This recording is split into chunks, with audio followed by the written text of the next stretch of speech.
आपका स्वागत है आपके चैनल एन स्क्वायर कोचिंग में। मेरा नाम है नितिन कुमार गुप्ता और मैं आज आपको पढ़ाने जा रहा हूँ मैकेनिक्स। तो मैकेनिक्स आज हम पढ़ेंगे। इससे पहले मैं 2 पार्ट वीडियो के डाल चुका हूँ, मैकेनिक्स के डाल चुका हूँ 2 वीडियो।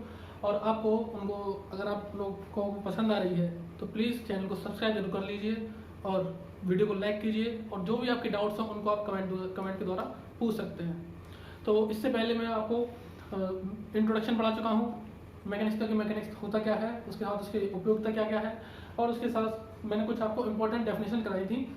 अब उसमें से जो इंपॉर्टेंट डेफिनेशन रह गई हैं आज हम उनको डिस्कस करेंगे और उनके साथ साथ जो भी फैक्ट्स होंगे वो मैं आपको बताऊँगा। तो उस वीडियो को शुरू करते हैं। देखिए, उस दिन हमने डिस्प्लेसमेंट और डिस्टेंस की बात की थी। ठीक है, डिस्टेंस क्या थी आपकी, एक वेक्टर स्केलर क्वांटिटी थी, और जो आपकी डिस्प्लेसमेंट थी वो थी वेक्टर क्वांटिटी। तो डिस्प्लेसमेंट और डिस्टेंस के बाद अभी हम पढ़ते हैं पहले मास। ठीक है ना, मास जिसको बोलते हैं हम संहति, और द्रव्यमान भी कहा जाता है इसको, द्रव्यमान। अब देखिए, इसकी डेफिनेशन आपको समझने में आनी चाहिए क्योंकि डेफिनेशन थोड़ी सी इंपॉर्टेंट है इसकी। मास, तो मास को क्या बोलते हैं हम, ठीक है, मास को कैसे लिखेंगे हम, मास की definition, amount of matter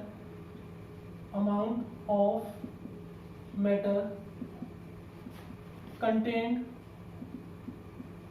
in a body. Hindi में लिखें तो पिंड में उपस्थित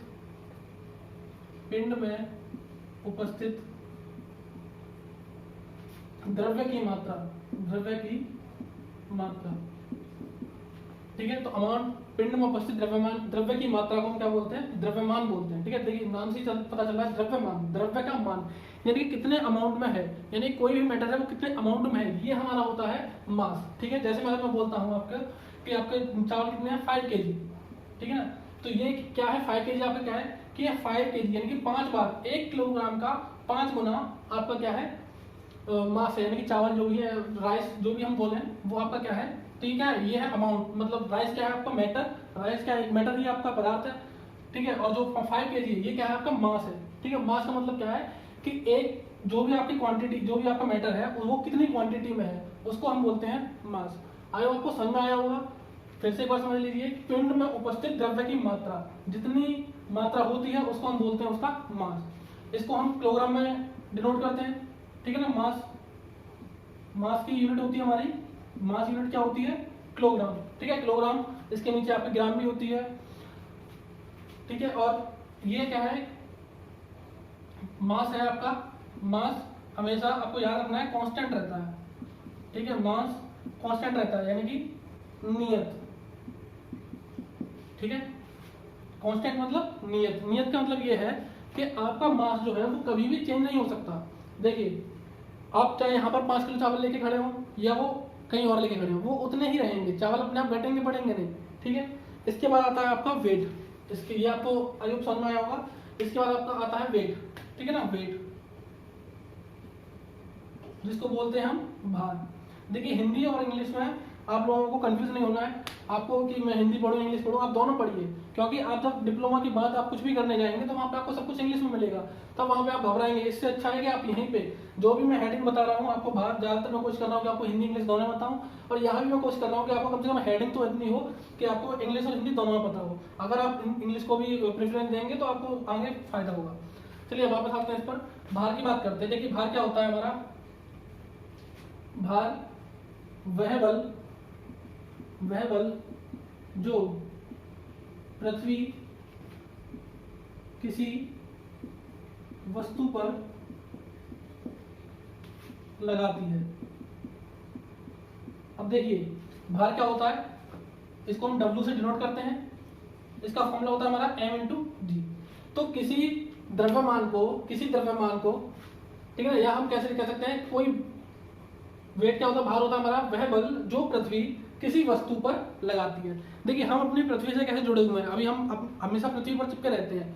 क्यों, क्योंकि हमारे अंदर क्या है, वेट है। तो वेट क्या है, weight is a force by which earth attracts. ठीक है ना, तो हमारा क्या होता है, जो पृथ्वी है वो हमें अट्रैक्ट करती है, हमें खींचती है, तो आकर्षण बल लगता है। तो वो जो आकर्षण बल लगता है, जो हमारा जो यह बल जो कौन सा होगा, आकर्षण बल होगा, वह आकर्षण बल जो पृथ्वी किसी वस्तु पर लगाती है उसे हम क्या बोलते हैं, भार। ठीक है ना। तो W बराबर क्या हो जाता है आपका mg। तो ये कौन सा भार होता है, पुल फोर्स, यानी कि जो अट्रैक्शन, फोर्स ऑफ अट्रैक्शन। अब यहाँ पे आपको याद रखना है कि जो वेट है ये आपका क्या करता है, चेंज हो जाता है। ठीक है ना, चेंज यानी कि बदलता रहता है, चेंज यानी कि बदलता रहता है। W जो आपका है वो बदलता रहता है। देखिए कैसे, W किस पे डिपेंड करता है, आपका मास पे और जी पे। ठीक है ना, मास पर इसको जी को बोलते हैं ग्रेविटेशन एक्सेलरेशन, तो गुरुत्वीय त्वरण। तो जो गुरुत्वीय त्वरण है, अगर हम इसको W बराबर mg देखें तो W किस पे डिपेंड कर रहा है, m पे डिपेंड करता है और g पे डिपेंड कर रहा है। अभी मैंने आपको थोड़ी देर पहले बताया कि जो आपका मास है वो आपका कांस्टेंट होता है। अगर मास कांस्टेंट है तो मास कांस्टेंट है तो वेट कब चेंज हो सकता है, जब g चेंज हो। तो आपको याद रखना है जो ये g है ये हमारा क्या होता है, g हमारा चेंज करता है। जब g चेंज करता है तो g के हिसाब से हमारा वेट चेंज करता है। जैसे मान के चलिए मेरा भार यहाँ पे 60 किलोग्राम है। अगर मेरा भार यहाँ पृथ्वी पर, ठीक है ना, पृथ्वी पर है 60 किलोग्राम, पृथ्वी पर 60 किलोग्राम है, तो जब मैं चंद्रमा पर जाऊंगा, तो चंद्रमा पर जब जाऊंगा तो और तब मेरा वेट किया जाएगा, तो मैं निकलूंगा केवल 10 किलोग्राम का। ठीक है ना। तो ये 10 किलोग्राम का मैं क्यों निकलूंगा, क्योंकि वहां पे जो जी है, ठीक है ना, g of moon is equal to g of earth by 6, यानी कि जो चंद्रमा पर जो गुरुत्वीय त्वरण है उसके मान जो पृथ्वी पर गुरुत्वीय त्वरण है उसका 6वां भाग है। इसीलिए हमारा क्या होगा, जो वेट होगा वो कम हो जाएगा। अब वेट कम होने का मतलब ये नहीं है कि आप पतले हो जाएंगे, आप कम हो जाएंगे, आप उतने ही रहेंगे, क्योंकि मास जो है आपके कंटेंट बॉडी वही है, लेकिन जो फोर्स उस पर लग रहा है, जो फोर्स उस बॉडी पर लग रहा है वो कम हो जाएगा। जब वो कम हो जाएगा तो आपको क्या होगा, जो वेट है वो कम लगेगा, लेकिन आप उतने ही रहेंगे। आपको डरने की जरूरत नहीं है कि हम कम हो जाएंगे, ऐसा नहीं है कि चंद्रमा पर जाने पे लोग पतले हो जाते हैं, ऐसा नहीं होगा। ठीक है ना। तो वेट आपका सेम रहेगा, मास आपका सेम रहेगा, और जो वेट आपका थोड़ा सा कम हो जाएगा। इसीलिए आप देखते होंगे कि जब आपने सुना होगा कि पृथ्वी चंद्रमा पर लोग उछाल लगाते हैं तो 4-4, 5-5 मीटर लोग ऊंचे उछाल लगा लेते हैं। ठीक है ना। जैसे अभी हम उछलते हैं तो कितना उछल सकते हैं, ज्यादा से ज्यादा 1 मीटर 2 मीटर कितना उछलेंगे ज्यादा से ज्यादा। ठीक है ना। लेकिन चंद्रमा पर जब आप उछलते हैं तो 2-3 मीटर तक उछल सकते हैं, क्योंकि वहां पे क्या ग्रेविटेशनल जो फोर्स है, जो पुल फोर्स है, ग्रेविटेशनल फोर्स जो चंद्रमा किसी वस्तु पर लगाता है वो थोड़ा कम होता है। ठीक है। तो आई होप आपको ये समझ में आया होगा। और भार का जो यूनिट है वो है न्यूटन। ठीक है ना, न्यूटन। अब याद कैसे रखना है, देखिए न्यूटन कैसे हो सकता है कि ये क्या है, एक फोर्स है। मैंने आपको बताया कि वेट क्या है, एक फोर्स है। हमेशा याद रखिएगा वेट भी क्या है, हमारा भार जो भी है एक बल की तरह कार्य करता है। ठीक है। आपको इसीलिए याद रखना है कि फोर्स यानी बल की जो मात्रा होता है वो क्या होता है, न्यूटन या किलोग्राम फोर्स। ठीक है ना, किलोग्राम फोर्स। तो आपको इतनी सारी इसके बारे में जो भी जानकारी है इसको याद रखना है। मास, वेट, ये आपकी डेफिनेशन एग्जाम में पूछी जाती है। देखिए अब हम बात करते हैं जी की। ठीक है ना, थोड़ी सी जी की बात कर लेते हैं। जो ग्रेविटेशनल एक्सेलरेशन है यानी कि जो गुरुत्वीय त्वरण है इसकी बात करते हैं। तो गुरुत्वीय त्वरण हमारा क्या होता है, 9.81 मीटर पर सेकंड स्क्वायर। ये कहां पर है आपका, ये पृथ्वी पर है। तो जो 9.81 मीटर पर सेकंड स्क्वायर ये पृथ्वी पर है। अब पृथ्वी पर भी ये सब जगह सेम नहीं है, पृथ्वी पर भी ये हर जगह सेम नहीं है।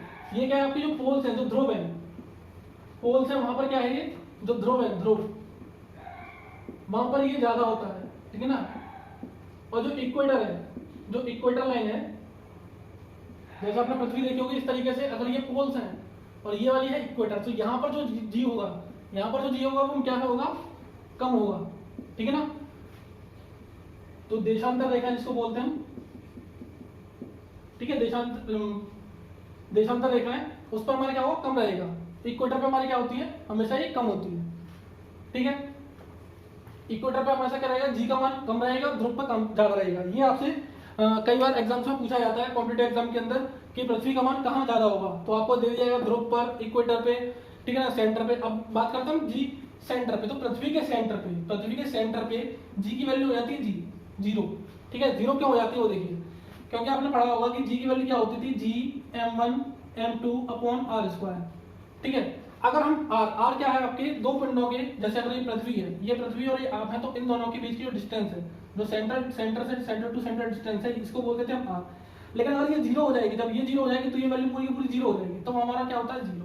तो जी आपको पूछेगा कि एट सेंटर जो अर्थ का केंद्र बिंदु है, वहां पे आपका जी का मान कितना होता है, तो आपको याद रखना जी का मान कितना हो जाता है शून्य हो जाता है। तो जी का मान कहाँ पे आपका पोल्स पे सबसे ज़्यादा होगा, इक्वेटर पे सबसे कम होगा, जी का मान आपका 0 होगा सेंटर पे। ये बहुत पूछा जाता है आपसे कॉम्पिटेटिव एग्जाम में भी, और वैसे ही आपको पता होना चाहिए। अब इसके बाद हमारी एक चीज़ और आती है कि जी का मान पृथ्वी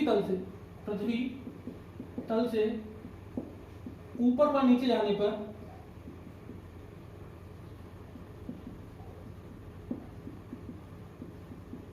घटता है। अब देखिए काफी लोगों के मन में जानना चाहिए कि भाई अगर ऊपर जाने पे घट रहा है तो नीचे आने पे बढ़ना चाहिए था, या नीचे आने पे बढ़ रहा है तो ऊपर जाने पे घटना चाहिए था। अब ये दोनों केसेस में दोनों घट कैसे रहा है, तो देखिए समझने की कोशिश कीजिएगा कि मान के चलिए हमारी पृथ्वी है, ठीक है, और आप ये है, आप ठीक है ना, आपका वेट है ये m1 और इस पृथ्वी का वेट है m2। मान के चलते हैं इसका m1 इसका m2। अगर हम जी की बात करें तो आपका फॉर्मूला क्या है, जी m1 m2 पर r स्क्वायर।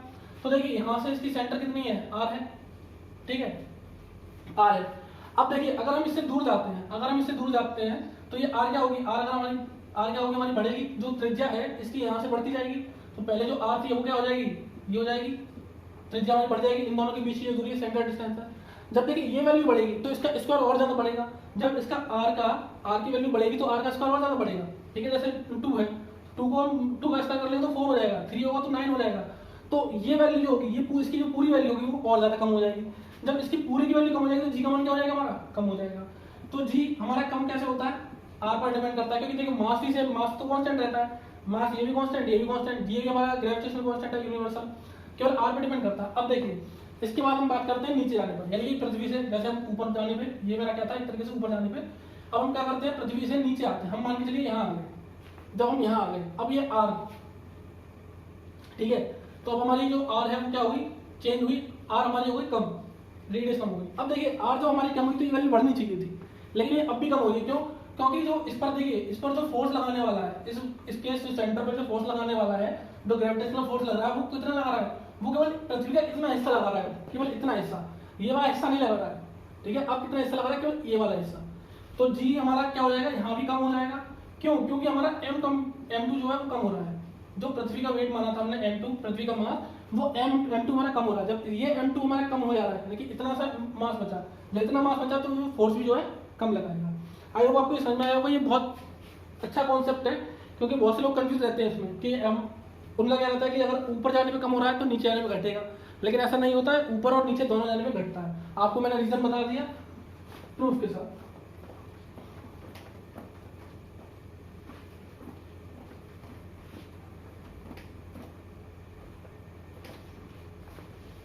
चलिए इसके बाद बात करते हैं हम स्पीड की, ठीक है ना, जिसको बोलते हैं हम चाल। स्पीड को बोलते हैं हम चाल हिंदी में। स्पीड क्या होता है हमारा, किसी वस्तु द्वारा एकांक समय में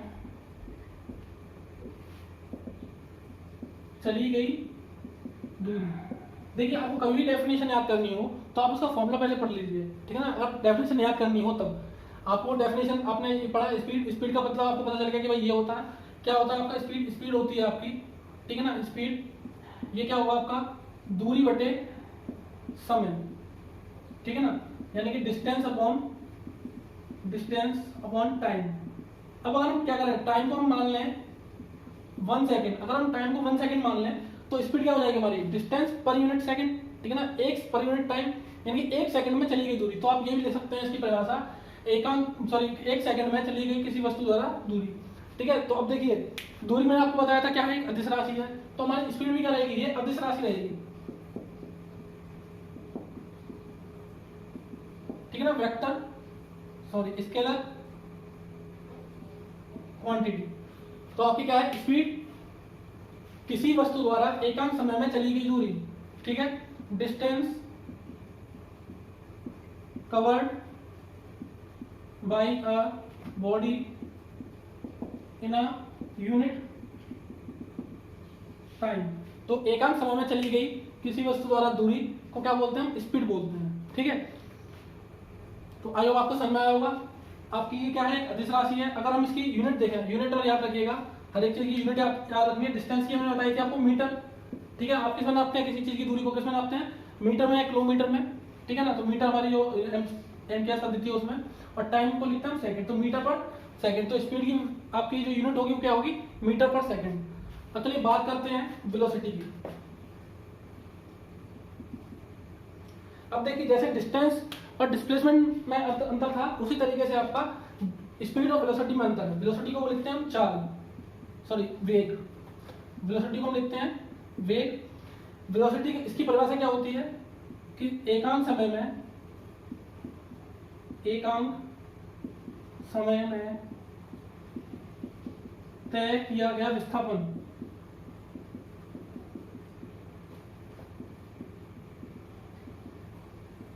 ठीक है, एकांक समय में तय किया गया विस्थापन, यानी कि एक सेकंड में कोई वस्तु कितना विस्थापित हो रही है उसको हम बोलते हैं वेलोसिटी, ठीक है ना, वेग। इसकी दूसरी परिभाषा एक और है, विस्थापन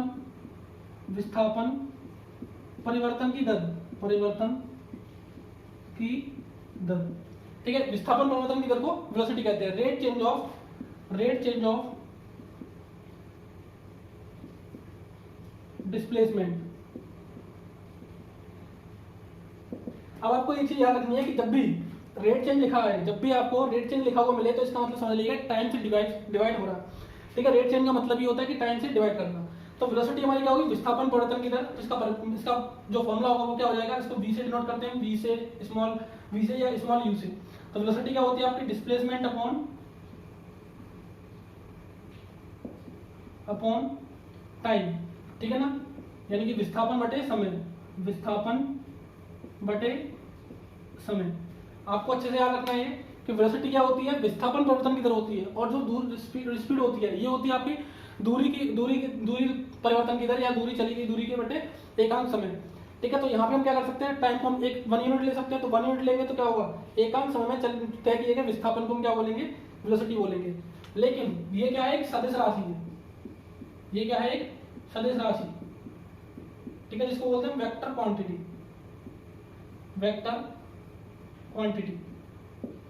ठीक है। आई होप आपको ये चीज समझ में आई होगी। अगर समझ में आई है तो इसको एक बार नोट कर लीजिएगा, अपने नोट्स को बनाया कीजिए। चलिए आगे चलते हैं।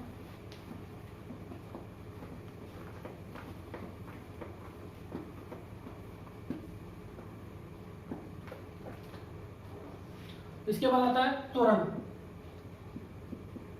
ठीक है ना, जिसको बोलते हैं एक्सेलरेशन। त्वरण, तो देखिए त्वरण का क्या फॉर्मूला होता है, वेग परिवर्तन की दर, वेग परिभाषा लिखते हैं पहले, वेग परिवर्तन की दर को त्वरण कहते हैं। तो त्वरण हमारा क्या होता है, रेट चेंज ऑफ वेलोसिटी, ठीक है, रेट चेंज ऑफ वेलोसिटी। अब भी मैंने आपको थोड़ी देर पहले बताया है कि जब भी कहीं पर आपको दर लिखा मिले, कहीं आपको दर लिखा मिले तो उसका मतलब क्या होगा, टाइम से डिवीजन, ठीक है। तो वेग परिवर्तन की दर, देखिए वहां पे क्या था, विस्थापन परिवर्तन की दर, तो विस्थापन के लिए मैं क्या लिखा था, ऊपर विस्थापन नीचे समय। अब यहाँ पे क्या आपका वेग परिवर्तन की दर, तो यहाँ पे क्या होगा, ऊपर होगा वेग और नीचे होगा समय, ठीक है। तो हम इसको कैसे लिखते हैं, dv अपॉन dt, ठीक है ना, वेलोसिटी पर यूनिट टाइम, ठीक है ना। तो वेग बटे समय, या इंग्लिश में लिखा तो लिख सकते हैं वेलोसिटी अपॉन टाइम। अब इसकी एक और परिभाषा बना सकते हैं, टाइम को अगर हम लेते हैं 1 सेकेंड, तो क्या बोलेंगे, एकांक समय में वेग में होने वाले परिवर्तन को त्वरण कहते हैं। आई होप आपको समझ में आ रहा होगा। अब इसकी यूनिट देखिए, यूनिट कैसे निकाले हम, देखिए वेलोसिटी क्या थी, वेलोसिटी की थी मीटर पर सेकंड, जैसे स्पीड की थी। विस्थापन भी क्या होती है, विस्थापन होता है आपका वेग बराबर क्या बोला था अभी, विस्थापन बटे समय। तो विस्थापन हमारा किसमें होता है, मीटर में, समय किसमें होता है, सेकंड में। तो वेग की क्या निकलती थी, मीटर पर सेकंड। तो यहाँ पे वेग की कितनी होगी, मीटर पर सेकंड, और टाइम की क्या होगी, सेकंड। अब देखिए ये सेकंड है, वो नीचे आ जाएगा, जब सेकंड नीचे आएगा तो क्या हो जाएगा, मीटर पर सेकंड स्क्वायर, ठीक है। तो आपको ये चीज अच्छे से याद रखते हैं, इसकी यूनिट क्या होती है, मीटर पर सेकंड स्क्वायर, और एक्सेलरेशन क्या होती है, वेग परिवर्तन की दर। तो इसको हम कैसे लिख सकते हैं, देखिए वेग परिवर्तन हम कैसे लिख सकते हैं, मान के चलिए किसी चीज का इनिशियल वेलोसिटी कितनी है, इनिशियल वेलोसिटी है उसकी v, ठीक है ना, और फाइनल वेलोसिटी है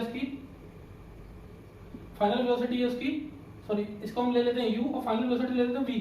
तो देखिए वेग परिवर्तन का मतलब क्या होगा, v माइनस यू, मतलब इतना ही तो चेंज हुआ उसमें, वेग में इतना ही तो परिवर्तन हुआ। अब इसमें हम क्या ले लेंगे, t से भाग कर देंगे तो v minus you upon T, इसको हम क्या बोल देंगे, इसका त्वरण बोल देंगे, ठीक है। आई होगा, कोई समझ में आया होगा। अब इससे ही मिलता जुलता एक और टर्म है जिसको बोलते हैं रिटार्डेशन, जिसको बोलते हैं मंदन, ठीक है ना। अब इसमें बेसिक छोटा सा डिफरेंस है, देखिए यहाँ पे हमारा जो वेग परिवर्तन हो रहा था वो हो रहा था पॉजिटिव, यहाँ पे क्या हो रहा था पॉजिटिव, यानी कि जो विस्थापन था, यानी कि जो फाइनल वेलोसिटी थी वो ज्यादा थी, यानी कि वस्तु का वेग बढ़ रहा था, वस्तु का वेग क्या रहा था, बढ़ रहा था, यानी कि फाइनल वेलोसिटी हमारी ज्यादा थी, अंतिम वेग, और जो प्रारंभिक वेग था वो हमारा था कम, इसलिए तो हमने प्रारंभिक में से कम घटाया। तो यहाँ पे क्या निकलेगा, v minus you upon t. अब मंदन क्या होता है, अगर किसी वस्तु का वेग समय के साथ साथ घटता जा रहा है, यानी कि कोई अगर चीज पहले मान के चलिए 5 मीटर पर सेकंड के वेग से चल रही थी और थोड़ी देर बाद वो 2 मीटर पर सेकंड के वेग से चलने लगे, तो उसको हम क्या बोलेंगे, रिटार्डेशन। कोई चीज मंद हो रही है, मंद का मतलब होता है धीमा हो रही है, तो धीमा होने के लिए हम क्या करेंगे इसको। अब इन दोनों में अंतर कुछ नहीं है, बस सिंपल क्या है कि रिटार्डेशन क्या होता है आपका माइनस के v minus you upon T, ठीक है। या तो हम इसको लिख सकते हैं u minus v upon t, u minus v upon t. अब इन दोनों में से माइनस कॉमन लेंगे तो ये लिख देंगे इसको। तो रिटार्डेशन क्या होता है, मंदन। जब किसी वस्तु का वेग समय के साथ घटता जाता है उसको मंदन बोलते हैं, जब किसी वस्तु का वेग समय के साथ बढ़ता जाता है तो उसको हम बोलते हैं त्वरण, ठीक है, एक्सेलरेशन।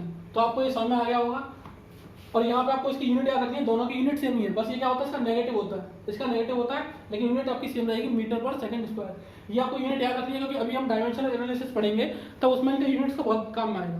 तो अगर आपको समझ में आया होगा तो नोट्स बना लीजिए या लिख लीजिए इसको।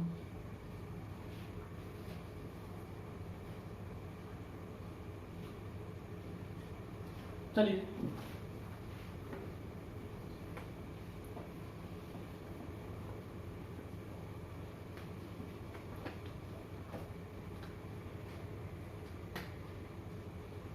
इसके बाद आता है आपका रेखीय संवेग, जिसको बोलते हैं लीनियर मोमेंटम। अब लीनियर मोमेंटम हमारा क्या होता है, लीनियर मोमेंटम आप डिनोट करते हैं लीनियर मोमेंटम p से, इसका फॉर्मूला होता है m इंटू वी, ठीक है ना, m इंटू वी। तो हम क्या लिखेंगे, किसी वस्तु के द्रव्यमान और उसके वेग के गुणनफल को हम क्या बोलते हैं, संवेग बोलते हैं, रेखीय संवेग, ठीक है ना। तो द्रव्यमान गुणा वेग, यानी कि आप परिभाषा खुद लिख सकते हैं, मैं लिखने की जरूरत नहीं है, आप खुद ही लिख लीजिएगा कि किसी वस्तु के द्रव्यमान और उस वस्तु के वेग के गुणनफल को हम रेखीय संवेग कहते हैं।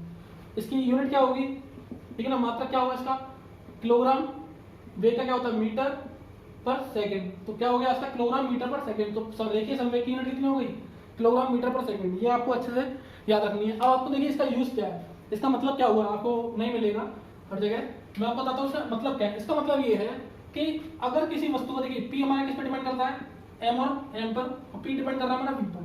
इसका मतलब ये हुआ कि अगर कोई चीज, अगर हमारा संवेग कांस्टेंट है, अगर किसी वस्तु का संवेग कांस्टेंट है तो उसका मतलब ये हुआ कि किस पर देखिए डिपेंड कर रहा है, m पे और v पे। यानी अगर किसी वस्तु का द्रव्यमान ज्यादा हो गया, तो उसका वेग कम हो जाएगा, समझ रहा है। जैसे आपको पत्थर उठा के फेंकते हैं, अगर पत्थर भारी होगा तो आप उसको ज्यादा वेलोसिटी से नहीं फेंक पाएंगे, लेकिन अगर उसकी वेलोसिटी क्या है, अगर उसकी वेलोसिटी कब ज्यादा हो सकती है, जब उसका मास कम हो। यानी कि अगर किसी वस्तु का वेग ज्यादा है तो उसका मास कम होना चाहिए। अब ठीक है ना, अगर उसका संवेग कांस्टेंट है, तो संवेग का कांस्टेंट है तो आपका क्या होगा, मास जिसके कम होगा, जिसका द्रव्यमान कम होगा उसका वेग ज्यादा होगा, और जिसका मास ज्यादा होगा उसका वेग कम हो जाएगा। समझ आ रहा है, इसको नोट डाउन कर लीजिए। चलिए इसके बाद हम आते हैं, अगला टॉपिक हमारा वर्क, जिसको बोलते हैं कार्य, ठीक है, वर्क या कार्य। तो वर्क, कार्य को क्या लिखते हैं हम, फोर्स इनटू डिस्प्लेसमेंट,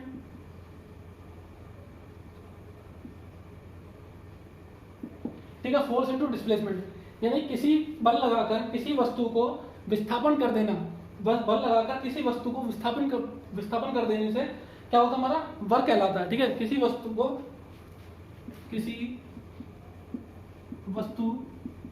को बल लगाकर विस्थापित कर देना, ठीक है, इसको हम क्या बोलते हैं, वर्क कहते हैं। देखिए आपको क्या हुआ, आपके घर में मेहमान आए, उससे पहले आपसे बोला है भाई घर की साफ सफाई करनी है, आपसे बोला है भाई आपका जो बेड है उसको खिसका के एक तरफ कर दो, और आप पूरी चीजें लगा देते हैं लेकिन वो बेड नहीं खिसक पाता क्योंकि उसमें बहुत सारा सामान रखा था। अब तो बेड खिसका ही नहीं तो आपसे कोई बोलेगा कि कार्य किया है, तो आप बोलेंगे नहीं। क्यों? क्योंकि आप उसका विस्थापन तो हुआ नहीं। देखिए डब्लू, इसको हम डिनोट करते हैं डब्लू से, कैपिटल डब्लू से, वर्क, ठीक है ना। तो वर्क हमारा क्या हुआ, फोर्स इनटू डिस्प्लेसमेंट। अब हमारा फोर्स हम कितना भी लगा ले, लेकिन अगर डिस्प्लेसमेंट हमारा जीरो है तो वर्क क्या रहेगा हमारा जीरो, क्योंकि इसका गुणा हो रहा है। तो डिस्प्लेसमेंट का अगर फोर्स में जीरो गुणा होगा तो क्या हो जाएगा, ये जीरो। तो वर्क कब होता है, जब आपका फोर्स लगाने पर डिस्प्लेसमेंट हो जाता है, किसी वस्तु में बल लगाने से अगर वो विस्थापित हो जाती है तब हम उसको बोलेंगे कार्य हुआ, और अगर नहीं विस्थापित होती है तो उसको बोलेंगे कार्य नहीं हुआ। अब इसका देखिए यूनिट देखते हैं।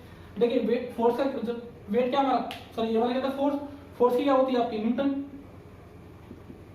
और डिस्टेंस की क्या होती है आपकी मीटर, ठीक है। तो डब्लू यानी कि जो वेट, जो आपका वर्क का क्या होती है न्यूटन मीटर, ठीक है ना। न्यूटन मीटर इसकी यूनिट हो जाती है, और इस न्यूटन मीटर को हम एक और नाम से जानते हैं जिसको बोलते हैं जूल।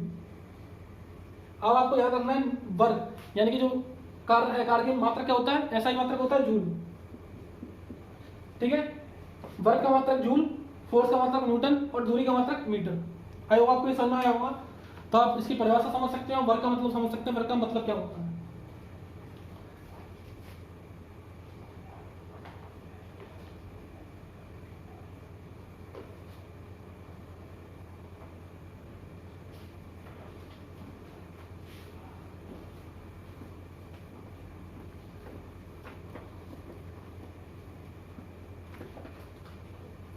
चलिए इसके बाद हम क्या बात करते हैं शक्ति की।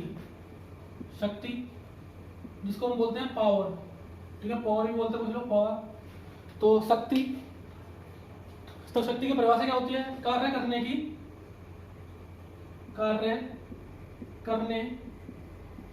दर। अब देखिए मैं आपको बोला है कि दर को आपको याद रखना, दर का मतलब क्या होता है, हमेशा समय से भाग होगा। तो कार्य बटे समय, सिंपल है, कार्य बटे समय यानी कि work upon time, work upon time. अगर हम टाइम को क्या ले लें, 1 सेकंड ले लें, तो क्या हो जाएगा, 1 सेकंड में किए गए कार्य को क्या बोलते हैं हम, शक्ति कहते हैं। तो यहाँ से आपकी परिभाषा बन गई दो। एक तो आप देख सकते हैं कार्य करने की दर को शक्ति कहते हैं, दूसरी परिभाषा बन गई आपकी कार्य एकांक समय में किए गए कार्य को क्या बोलते हैं हम, शक्ति कहते हैं। अब इसकी यूनिट और देख लेते हैं। कार्य की यूनिट होती है आपकी, अभी हमने बताया जूल, ठीक है ना, ऐसा ही मात्रा की बताया जूल। वर्क का मात्रा क्या था जूल, और टाइम का था सेकंड। अब इसको भी हम एक नया वर्ड देते हैं, जूल पर सेकंड को भी हम क्या बोल देते हैं, इसको बोल देते हैं हम वॉट। आपने पढ़ा होगा वॉट, ठीक है ना, वॉट के बल्ब होते हैं, कितने वॉट के बल्ब है, तो वो वॉट क्या दर्शाता है, उसका पावर दर्शाता है, उसकी क्या दर्शाता है, पावर को दर्शाता है। तो वॉट क्या होता है आपका, शक्ति होती है, शक्ति को हम लिखते हैं जूल पर सेकंड, ठीक है। तो 1 सेकंड में जितना हम कार्य करेंगे उसको बोलेंगे हम शक्ति। आई होप आपको ये समझ में आया होगा, तो आप नोट कर लीजिए इसको अच्छे से।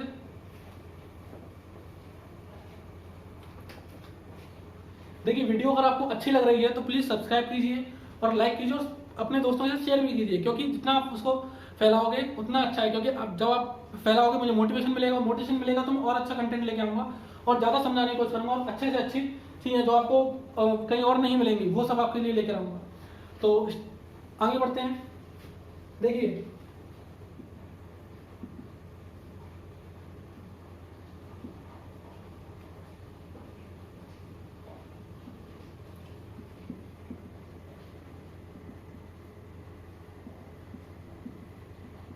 इसको बोलते हैं इक्विवेलेंस और इक्विवेलेंट वेक्टर। इक्विवेलेंट वेक्टर क्या होता है हमारे,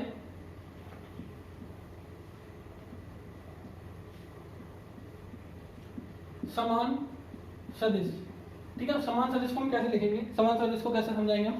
देखिए ये आपके हो सकता है इस बार आपके सिलेबस में ना हो, लेकिन आपके लिए इंपॉर्टेंट है थोड़ा सा, वो बता देता हूँ इंपॉर्टेंट क्या है इसमें। देखिए क्या होता है कि अगर हम कोई दो सदिश किसी वस्तु पर समान प्रभाव डालते हैं,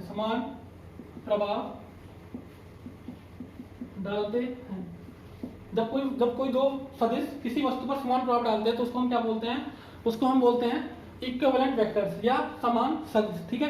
अब इक्विवेलेंट वेक्टर देखिए कैसे समझाएंगे इसको, कि आपके पास एक मान के चलिए एक बीम है, ठीक है, जैसे कि दीवार है, दीवार के बाद उधर कील लगी हुई है, इस तरीके से की कील लगी हुई है, ठीक है।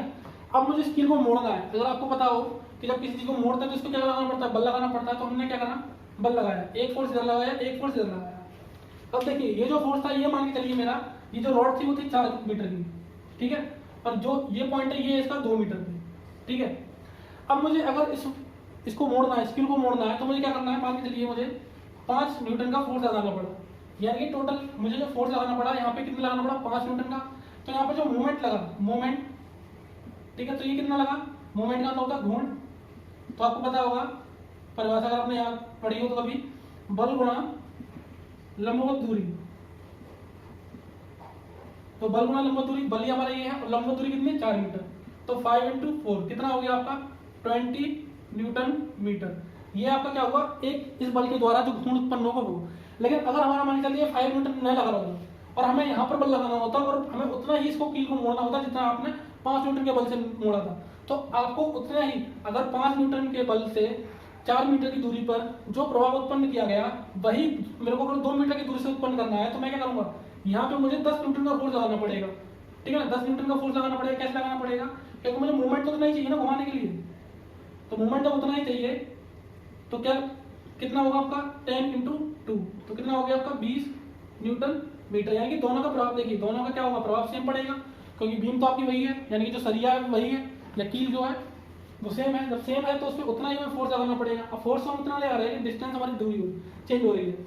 जैसे आप देखते होंगे कि हेडपंप होता है, जो हेडपंप होता है, ये हेडपंप में इस तरीके का तख्ता निकला होता है। अगर आप इसको दूर से चलाएंगे तो वो आसानी से लेगा, पास से चलाएंगे तो थोड़ा ज्यादा से लगानी पड़ेगी, यानी कि फोर्स ज्यादा लगाना पड़ेगा। यहाँ पे आपको कम फोर्स लगाना पड़ेगा।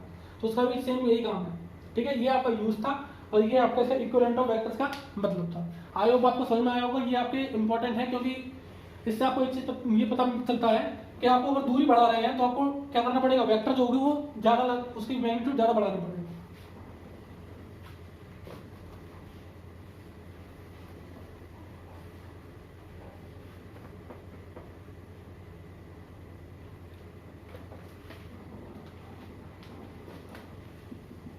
अब देखिए हम कुछ पढ़ते हैं न्यूटन्स लॉ, न्यूटन्स लॉ, ठीक है ना, न्यूटन के नियम, ठीक है ना। बल संबंधी जो नियम दिए थे न्यूटन ने, उनको हम पढ़ते हैं, उनको समझने की कोशिश करते हैं। आपके जो न्यूटन थे उन्होंने 3 लॉ दिए थे बलों से संबंधित, 3 लॉ दिए थे, 3 नियम दिए थे। तो उसमें से जो पहला नियम था उसको बोलते हैं हम law of inertia, law of inertia. ये कौन सा हमारा प्रथम नियम है, ये हमारा प्रथम नियम है। लॉ ऑफ इनर्शिया कहता क्या है कि देखिए कोई वस्तु अगर रखी है तो वो रखी रहेगी, कोई वस्तु अगर किसी वेग से चल रही है तो वो चलती ही रहेगी, जब तक कि उस पर कोई दूसरा बल न लगाया जाए। देखिए अगर ये वस्तु किसमें, रेस्ट में है, रेस्ट का मतलब रुकी अवस्था में है, और हम इस पर बल लगाए जा रहे हैं, अगर हम इस पर बल नहीं लगा रहे हैं तो क्या रहेगी, हमेशा रुकी रहेगी, जब तक कि हम इस पर कोई बल ना लगाएं। तो अगर हम इस पर कोई बल लगाएंगे तभी क्या होगी, चलना प्रारंभ करेगी। तो इसको बोलते हैं लॉ ऑफ इनर्शिया, ठीक है। जड़त्व का नियम, ठीक है, इसको बोलते हैं जड़त्व। जड़ने का मतलब, जड़त्व का मतलब क्या, अड़ जाना। तो हम जैसे हैं हम वैसा ही रहना चाहते हैं, ये क्या होता है, जड़त्व बोलते हैं, जिसको कहते हैं अड़ जाना, कि नहीं नहीं मुझे तो ऐसे ही रहना है, तो वो आपका क्या है, जड़त्व, ठीक है। अगर कोई वस्तु चला है मैंने, अगर मान के चलिए कितना है, ये मान के चलिए 5 मीटर पर सेकंड की वेग से चल रही है, 5 मीटर पर सेकंड की वेग से चल रही है, तो ये उतनी ही वेग से चलती रहेगी जब तक हम इसको रोकेंगे नहीं, ठीक है ना। अगर कोई एक्सटर्नल फोर्स ना लगाए उस पर तब तक वो रुकेगी नहीं। इसी को बोलते हैं हम लॉ ऑफ इनर्शिया या जड़त्व का नियम। तो देखिए हम पढ़ते हैं सेकंड लॉ, जिसको बोलते हैं हम द्वितीय नियम, ठीक है। ये द्वितीय नियम, इसी द्वितीय नियम को हम बोलते हैं बल का नियम, ठीक है ना। यहीं से हमारा बल आता है, ठीक है ना, बल का नियम, ठीक है। इसका मतलब क्या होता है, इसका मतलब क्या होता है, जो न्यूटन का सेकंड लॉ उसमें क्या बोला गया, न्यूटन के सेकंड लॉ में बोला गया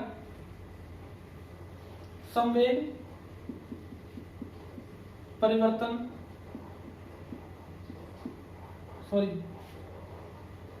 वस्तु पर लगाया गया बल संवेग परिवर्तन की दर के समानुपाती होता है, ठीक है। Force is directly proportional to the rate change of momentum या लीनियर मोमेंटम, ठीक है। तो किसी वस्तु पर लगाया गया बल वस्तु के संवेग परिवर्तन की दर के समानुपाती होता है, ये हमारा कहता है द्वितीय नियम। ये बहुत ज्यादा इंपॉर्टेंट है, आपके फिजिक्स के पोर्शन में पूछा जाता है। आप जब फिजिक्स पढ़ेंगे तो उसके अंदर भी बहुत पूछा जाता है, और साथ ही साथ आपके मैकेनिक्स के अंदर भी ये है। एक्चुअल में मैकेनिक्स भी ये फिजिक्स का ही पार्ट है। अगर आपने 12th करी हो तो 12th में एक अलग जो हमारी फर्स्ट बुक होती थी उसमें मैकेनिक्स का ही पार्ट होता था, ठीक है। तो आपको ये समझ में आई होगी परिभाषा। अब मैं इसको जो आपका डेरिवेशन है इसको वो ही बताता हूँ, ठीक है। ये पूछा जाता है आपसे कि न्यूटन की गति के नियम बताइए, ठीक है। और आपको याद रखना है कि प्रथम नियम था वो था जड़त्व का नियम, दूसरा था जो जिसने बल का नियम भी बोलते हैं, ठीक है। इसने बल को डिफाइन किया था। तो देखिए अभी मैंने क्या बोला, संवेग परिवर्तन की दर। देखिए संवेग क्या था हमारा, संवेग था p, ये मैंने आपको बताया था कितना था m v माइनस u, ये क्या आपका संवेग परिवर्तन है। अब हम इसका क्या करते हैं, टाइम से डिवाइड करते हैं, तो क्या हो जाएगा संवेग परिवर्तन की दर। मैंने आपको बताया कि दर का मतलब ही क्या है, टाइम से डिवाइड करना। तो संवेग का मतलब होता है m into v minus u, संवेग परिवर्तन। देखिए वैसे संवेग क्या होता है m इंटू वी, लेकिन अब मैंने क्या बोला संवेग परिवर्तन। परिवर्तन कब होगा, देखिए मास में तो परिवर्तन हो नहीं सकता, तो किसमें होगा, वेग में। तो m v, या तो हम इसको लिखते हैं v1 माइनस v2 mv2, ठीक है, या हम लिखते हैं m v माइनस u। अगर हमने प्रारंभिक माना v, अंतिम माना u, ठीक है। तो हमारा क्या हो जाएगा, संवेग परिवर्तन क्या हो जाएगा, m into v minus u upon t। अब देखिए अगर मैं m को बाहर निकाल लूं और v माइनस u को लिख लूं डेल्टा v या dv, तो t को क्या लिख सकता हूं मैं, dt, ठीक है ना। अगर हम छोटे से टाइम ले रहे हैं, तो dt ले सकते हैं, छोटा सा हम टाइम ले रहे हैं। तो ये किसके होगा, f प्रोपोर्शनल होगा इसके। तो f को हम इसमें प्रोपोर्शनल के साइन बताएंगे तो क्या आ जाएगा, f बराबर k m dv upon dt। अब थोड़ी देर पहले मैंने बताया आपको याद हो तो वेग पर, ये क्या हो गया, देखिए dv अपॉन dt क्या हो गया, वेग परिवर्तन की दर।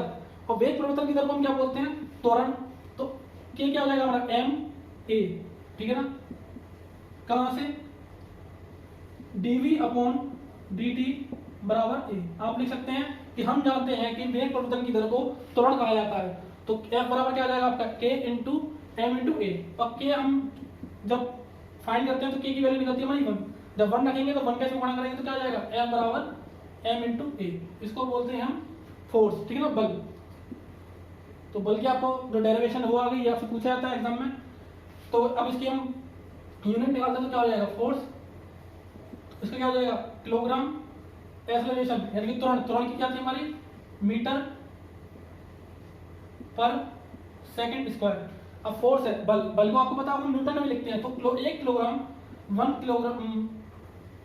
किलोग्राम मीटर पर सेकंड स्क्वायर, इसको हम क्या लिख सकते हैं, न्यूटन भी लिखते हैं। क्या लिखते हैं हम, न्यूटन भी लिखते हैं।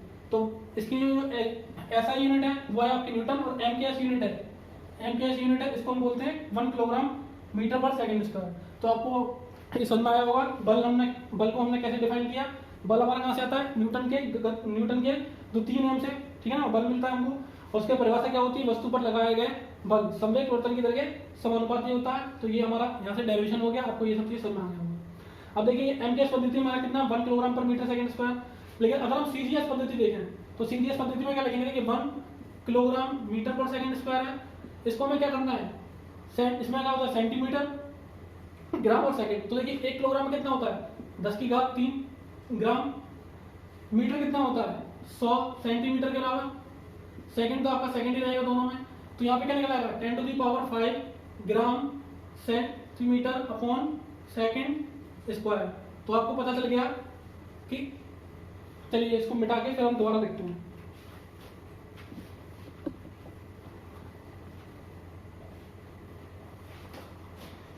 तो आपको पता चल गया यहाँ से कि 1 किलोग्राम 1 किलोग्राम मीटर पर सेकंड स्क्वायर बराबर किसके हमारा है, 10⁵ ग्राम सेंटीमीटर पर सेकंड स्क्वायर के बराबर होता है, ठीक है। अब इसको हम क्या बोलते हैं, 1 न्यूटन बोलते हैं। अब इसको भी कुछ ना कुछ बोलते होंगे, हाँ बोलते हैं, इसको बोलते हैं डाइन, ठीक है। अब ये वो डाइन नहीं है, ये डाइन है, डाइन। तो 1 न्यूटन ये आपकी एसआई पद्धति में है, और 1 डाइन हमारी क्या है, ये सीजीएस पद्धति में, ठीक है। सीजीएस पद्धति में जो इसको हमने क्या बोला, सीजीएस पद्धति में इसको डाइन बोला। ये किसके बराबर होगा, 10 टू द पावर 5 डाइन के बराबर। 1 न्यूटन होगा 10 टू द पावर 5 डाइन के बराबर। तो आपको अच्छे से इसको याद रखना है, और ये आपसे एग्जाम में बहुत बार पूछा जाता है कि 1 newton is equal to how much dyne. तो आपको लिखना है 1 newton is equal to 10 to the power 5 dyne, ठीक है। तो आई होप आपको ये समझ में आया होगा। अब इसका तीसरा नियम और हम खत्म कर लेते हैं इसी टॉपिक को। तो तृतीय नियम हमारा क्या था, न्यूटन्स थर्ड लॉ।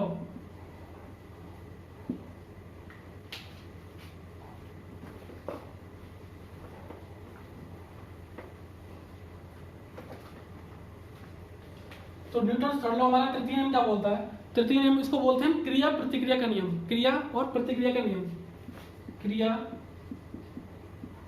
प्रतिक्रिया का नियम। अब इस क्रिया प्रतिक्रिया का नियम बहुत इंपॉर्टेंट है, क्योंकि इसी में पूरी दुनिया बेस्ड है, पूरी दुनिया इसी से चल रही है।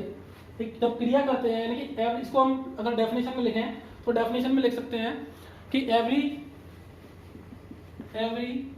Action has equal and opposite reaction, यानी कि प्रत्येक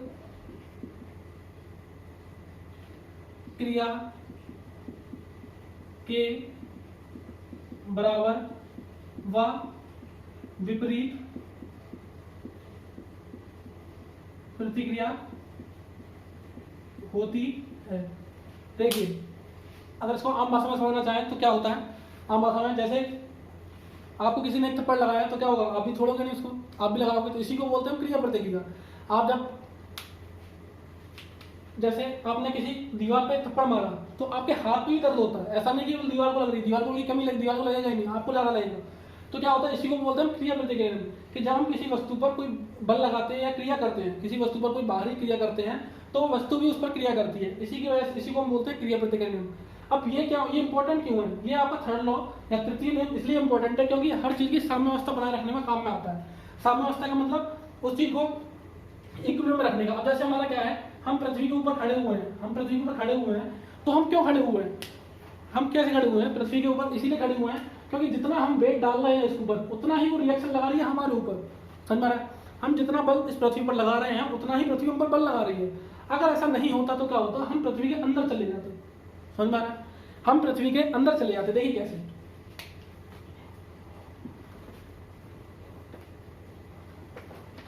मान के चलिए एक प्रतियोगिता होती है जिसमें हम क्या करते हैं, रस्सियों को खींचते हैं। ये मान के चलिए हमारी रस्सी है, इसको यहां से खींच रहे हैं 10 लोग, ठीक है। अगर मान के चलिए यहाँ पे कोई है ही नहीं तो वो 10 लोग क्या करेंगे, रस्सी को खींच ले जाएंगे। लेकिन अगर हम इस रस्सी को इक्विलिब्रियम में रखना है, यानी कि रस्सी को ये खींच के ना ले जा पाए, तो हमें क्या करना पड़ेगा, यहाँ पे 10 लोग लगाने पड़ेंगे। या हम बलों के बल के हिसाब से देखें तो यहाँ पे अगर हम 5 न्यूटन का बल यहाँ लगा रहे थे तो 5 न्यूटन का बल हमें यहाँ लगाना पड़ेगा। तो इसको हम बोलते हैं कि जब हमारे फोर्स दोनों विपरीत दिशाओं में क्या होंगे, बराबर होंगे, तभी तो हम इक्विलिब्रियम में रहेंगे। अब इसी तरीके से देखिए, अगर हम पृथ्वी पर खड़े हैं, अगर हम पृथ्वी पर खड़े हैं और नीचे की तरफ वजन डालते हैं अपना, यानी अपना वेट जो नीचे लगाते रहते हैं, तो क्या होता, हम अभी मैंने बताया कि जो वेट होता है, वेट हमारा क्या होता है, बल होता है। तो हम भी पृथ्वी के नीचे चले जाते, पृथ्वी में अंदर चले जाते। लेकिन क्या होता है, पृथ्वी के ऊपर उतना ही बल लगाई दे रही है। तो इसी वजह से हम क्या है, साम्यावस्था में है। देखिए जैसे कि मेज है, ठीक है ना, इस मेज के ऊपर एक ब्लॉक रखा हुआ है W, ठीक है ना, वेट का। तो जितना वेट का ये जो ब्लॉक है वो मेज पर लगा रहा है, जितना बल अपना जो अपने भार के कारण इस मेज पर लगा रहा है उतना ही मेज इस पर लगाई जा रही है, जिसको हम बोलते हैं नॉर्मल रिएक्शन। इसको बोलते हैं हम नॉर्मल रिएक्शन, अविलंबवत प्रतिक्रिया। तो अविलंबित प्रतिक्रिया क्या होती है, हमेशा आपने पढ़ा होगा R बराबर mg। तो ये हमारे किसके बराबर होता है, R बराबर W के बराबर। तो जितना वेट ब्लॉक इस मेज पर लगा रहा है उतना ही ये मेज इस पर लगा रही है। इसी को बोलते हैं तृतीय नियम। ये मैंने आपको समझा भी दिया अच्छे से कि हमें जरूरत क्यों पड़ रही है, क्योंकि ये बहुत इंपॉर्टेंट है। जब ये आप पढ़ेंगे नॉर्मल रिएक्शन वगैरह, आपको जो सेकंड थर्ड चैप्टर है उसके अंदर बहुत यूजफुल है, इसलिए मैंने आपको ये इतना डिटेल में पढ़ाया है। तो आज के लिए बस इतना ही। और अगर आपको जो भी आज मैंने समझाया है, आपको मेरी मेहनत अच्छी लग रही है, आपको लग रहा है कि हाँ मैं मेहनत कर रहा हूँ, आपको समझ में भी आ रहा है, तो आप प्लीज़ इस चैनल को सब्सक्राइब कीजिए और अपने दोस्तों के साथ शेयर कीजिए। जितने भी स्टूडेंट्स हैं जो पढ़ना चाहते हैं अच्छे से, जिनको कॉन्सेप्ट क्लियर करने हैं अपने, वो उनको आप ये शेयर कर सकते हैं, ठीक है। और ये ऐसा नहीं है केवल डिप्लोमा के लिए, जो भी बच्चे फिजिक्स पढ़ते हैं, जो भी कॉम्पिटेटिव एग्जाम की तैयारी करते हैं, उसमें भी ये बहुत पूछा जाता है। कि न्यूटन का थर्ड लॉ किससे रिलेटेड था, न्यूटन का प्रथम नियम किससे रिलेटेड था या किसके संबंध में था। तो इस सब को आपको उनको भी आना चाहिए, ठीक है। तो आप ज़्यादा से ज़्यादा इसको सब्सक्राइब करें, चैनल को शेयर करें और वीडियो को अगर अच्छी लगती है तो लाइक करें। और जो भी चीज़ आपको पसंद नहीं आती है, जो भी मेरी मिस्टेक्स होती हैं, उनको आप कमेंट के थ्रू बता सकते हैं, जिससे मुझे पता चले कि मेरी कमियाँ क्या हैं और मैं उसको फिर इम्प्रूव कर पाऊँ। तो आज के लिए बस इतना ही। Thank you.